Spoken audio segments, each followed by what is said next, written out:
All right, guys. Hey, Dustin Rhodes here. Just wanted to just tell you a little bit about something that bugs me, right? So if you take in the industry, a lot of people put a lot of emphasis on closing. Now, I've done some closing videos, Cleaner Corner, got into this is really the nudge you need to help get customers over basically that little hurdle or stickiness or their fear, right?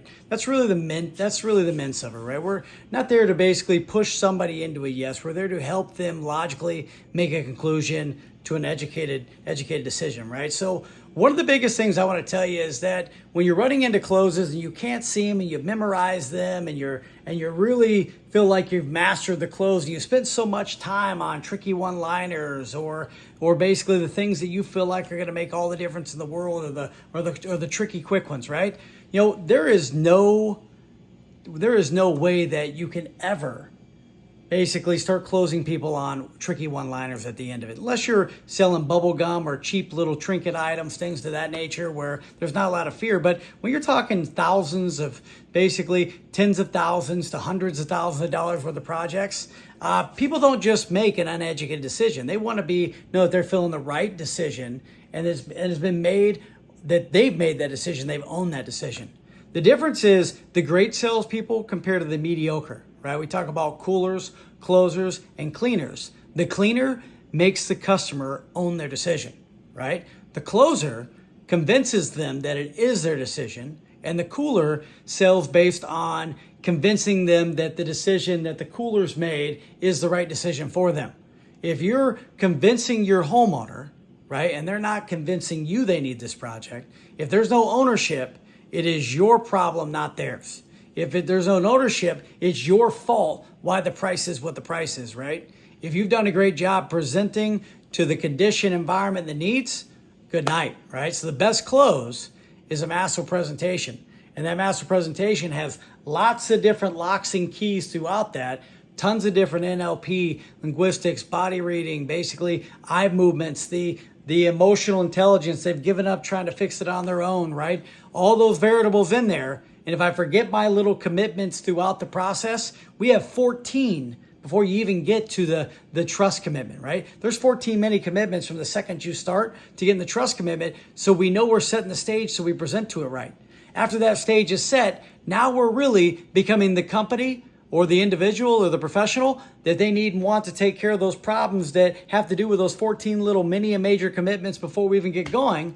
Then we're going to tie the knot in the resolution, meaning that we know that not only they trust the company, that we're the right one for them, that there's one number they want to call, there's a problem, but they feel like now that the presentation's stuck in and it's talking directly to them. So when I show them my products, services, or basically what I'm selling at the end of it, that is literally checkboxing, taking care of all those problems, all those 14 checks boxes, all the individual things, the 6 big keys. We've started making those things come through. So we ask them, have we taken care of everything you call us out for? How about we found on the inspection? How about designs, colors, and choice? Is there anything left that you need more information on we haven't shared with you? No, so it sounds like when it comes time, we found the right fit for you in your home, right?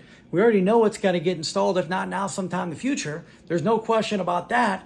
Knowing it needs to be replaced. So we got to be able to tie the knot on them. So when we get to the money part and we ask them, besides making the money work, whether it be financially, the overall investment or the monthly investment, that's the only reason why we couldn't earn your business today, right? And that is kind of a stop question, but it's meant to be because we want to be able to read them. And as I ask that question, when I'm looking at their eyes, I can see if there's something missing or something off, or they're excited for the next step to see the money. And with my price conditioning and the things and all the levers that go in there, that's how we start creating a logical conclusion, right? We're going to know in the beginning whether they feel like they're financing, they're paying cash, right? What their shrines are, all those things that walk through to make it make sense at the end of it. So we can spend more time making it easy to say yes, not talking them into it.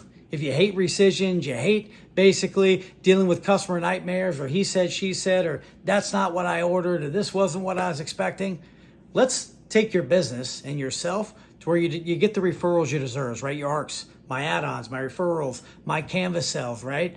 I make sure that I become sticky, meaning that they want to come back to me if there's another project to do, and they want to refer their friends, families, neighbors to me. They want to make sure we got the things that they need to, So again, we can make sure that they found their car keys at the end of it. As cliche and tacky as that sound, but they felt like they found their car keys, they're going to stop looking. You need to be the key that basically locks the doors behind you to let them get that logical conclusion called the yes. This on top of Cleaner's Corner, what you'll learn through the process is going to be priceless. All right, we'll see you on the board. Want to give you a little touch update and make sure you understand that process reigns supreme, and it's a standard of mediocrity. If you want to be mediocre, master your process, and then you'll at least be a closer, not a cleaner yet. That comes with time, but at least a closer, and stay out of the Coolerville. When you get punched in the face, as Mike Tyson says, always got to plenty of punch in the face, that could leave you down in Coolerville because now you're starting to recreate the presentation, which then becomes your disaster and nightmare because you moved away from the thing that's designed to make you successful. All right, guys, see you on the board. Cleaner Corner Talk. Again, Dustin, we'll see you on the board. Bye.